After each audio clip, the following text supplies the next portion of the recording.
kwamba utu wetu wa nje unachakaa, lakini utu wetu wa ndani unafanywa upya siku kwa siku. Bwana Yesu asifiwe sana. Amen. Mtu ambaye ameshatumiwa mjumbe hawezi akalegea, japokuwa utu wa nje unachakaa, lakini utu wa ndani unafanywa upya. Bwana Yesu asifiwe sana. Amen.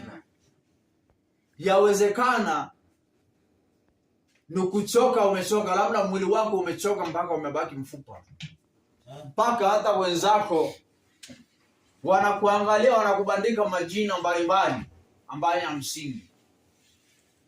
Umechoka mpaka mwenzako anakugusa, anaona ni kama sasa mfupa zimebaki. Bwana Yesu asifiwe sana.